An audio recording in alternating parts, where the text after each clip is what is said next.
Hey guys, this is Vyom Joshi with Superior North. Welcome back to my channel. Today we will be talking about interest rates. Warren Buffett says that interest rates are to asset prices as gravity is to Apple.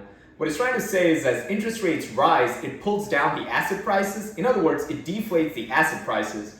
And similarly, when the interest rates go down, it inflates the asset prices, creating a bubble. Recently, the Federal Reserve has been hiking interest rates. What that means is, as the interest rates rise, it creates the future valuations of free cash flow to go down because investors are asking or implying a higher discount rate when trying to evaluate a company's intrinsic value. And as you may have heard, investing is all about opportunity cost. So if you have a risk-free asset such as the 10-year US Treasury bond, which is yielding, let's say, 5%, then you're going to ask for the S&P 500 to give you at least a 10% return in order to make it worthwhile for you to take on the added risk of investing in the S&P 500 rather than just taking on the risk-free 5% yield on the 10-year Treasury bond. Now, the same concept can be applied to individual stocks. Let's say company XYZ is trading at $98. After you perform the discounted free cash flow DCF analysis on the security for next year, you find out that the company's intrinsic value is $100.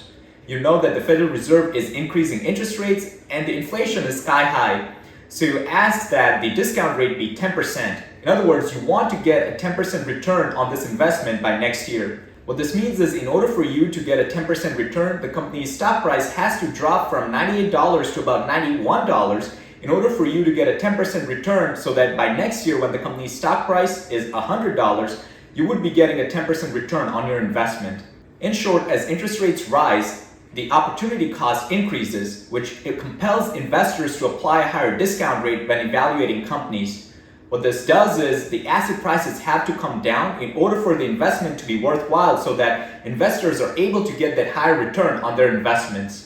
Now, when we talk about opportunity cost when it comes to investing in stocks, we're thinking about bonds as a replacement or go-to place when we pull money out of stocks. When interest rates rise, bond yields go up, which means the bond prices go down. The way the interest rates, bond yield, and bond prices work is, let's say the bonds are yielding 3% today. The Federal Reserve comes in and says that we're going to hike the interest rates by 2%. So now the current bond yields would maybe become 5%. In order for the investors to invest in the bonds, you know that the new bonds are now yielding 5%, so the demand for the old 3% bonds is going to go down.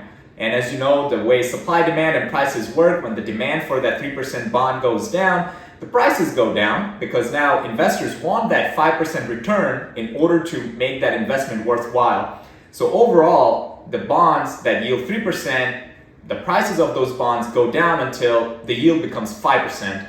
So that's how interest rates, when they rise, the bond yields go up and bond prices go down. And finally, the reason why hiking interest rates slows down the economy is because it increases the borrowing cost for companies. And this goes hand in hand with the thought process of when you're buying a house, you're less likely to purchase a house when the interest rates are higher than when they're lower, because it's cheaper for you to finance that house rather than when the interest rates are higher, it's more expensive for you to finance that house. So for large companies, their hurdle rate, their weighted average cost of capital is a lot higher now that interest rates are higher, so they're less likely to invest in that new factory, which would employ more people.